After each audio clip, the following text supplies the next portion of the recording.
Okay mga kaibigan, kumusta po kayong lahat? At sa naggustong mag-apply dyan sa Foodpanda, so para sa iyo ang video na ito na ginawa talaga natin mga kaibigan para ako'y makakatulong sa inyo kung paano po tayo natanggap dito sa Foodpanda.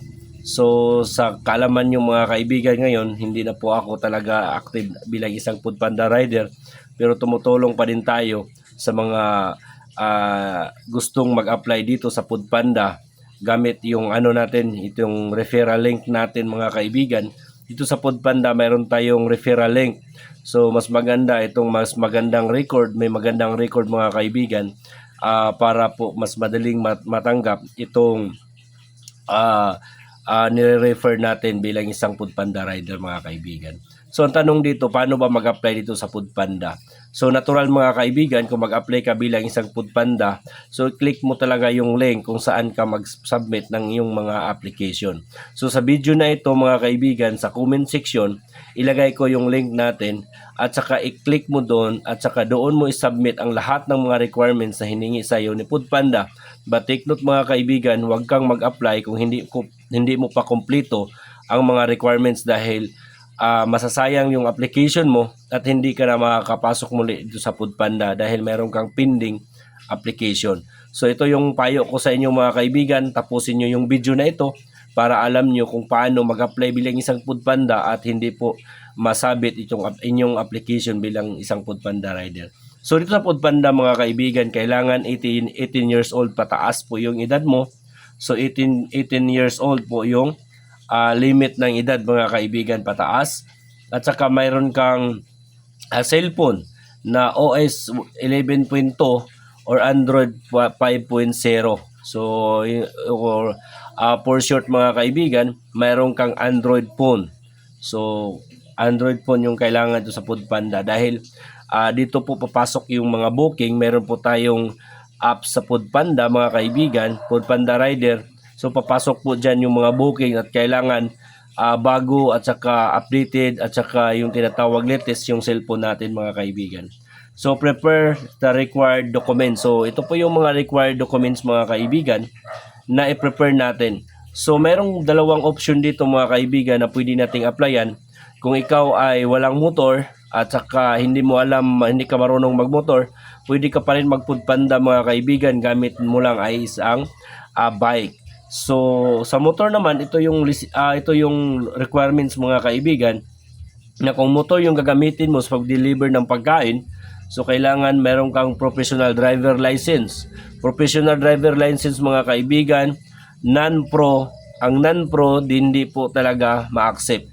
Hindi ka talaga accepted dito kung non-pro yung driver license mo.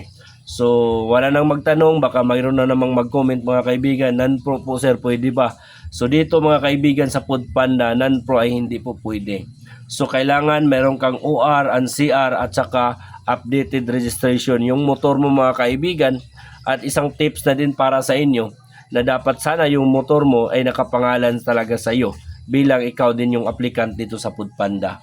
So NBI, so kailangan meron kang NBI or police clearance mga kaibigan na wala kang tinatawag na pending case o criminal record. So kailangan malinis yung pangalan mo sa NBI. So TIN number or any BIR issued proof. So TIN number kung meron kang TIN number mga kaibigan, tapos proof na yan po ay TIN mo talaga yan mga kaibigan. Okay, sometimes nangangailangan talaga dito ng valid ID. I mean, hindi valid ID mga kaibigan, ito tinatawag na TIN number ID, TIN ID. So, if using bicycle or scooter, e-bike or walking, so ito pong meron ding walking mga kaibigan, walker. So, karamihan dito sa mga malalaking syudad at saka malapit lang talaga yung mga booking, tapat lang at saka yung mga hotel iakyat doon sa taas. So bicycle, scooter at saka walking. So no criminal record, NBI din mga kaibigan, kailangan TIN proof. So TIN number at saka proof of DIN, yung kanina sinasabi ko. Tapos yung valid ID mga kaibigan. So valid ID, so kung ano yung valid ID mo, so pwede yun, kailangan natin yan mga kaibigan. kung ikaw ay mag-apply bilang isang Foodpanda rider at bicycle yung gagamitin mo mga kaibigan sa pag-deliver ng pagkain. At take note po dito mga kaibigan, hindi na po kailangan dito yung driver license dahil bikers na bike na yung ina-applyan mo mga kaibigan. Okay, so fellow applicants sir that minors are not permitted. So bawal ang minor 18 years old above dapat. So bawal ang minor mga kaibigan, dapat talaga 18 years old above. So saan mo i-submit itong mga application na ito? I-submit mo ito mga kaibigan sa comment section. Meron tayong link na ilagay doon at doon ka mag-apply sa link na yun mga kaibigan at sigurado ko sa iyo makakapasok ka sa Foodpanda. Okay, so pag matanggap ka na sa Foodpanda, so kailangan kang bumili mga kaibigan ng rider kit, worth 3,000 po yan. At nung una mga kaibigan, mayroong tinatawag si Foodpanda na favor sa mga rider dahil kailangan talaga nila ng rider na 500 lang po yung down payment at saka 3 gives yung yung rider kit na worth of 3,000 mga kaibigan. So wait for confirmation. So kung makapasok ka na, wait ka na lang sa confirmation at kailangan mo mag-download ng rider app mga kaibigan. I-search mo lang sa sa Google Play Store. So i-click mo yung rider app.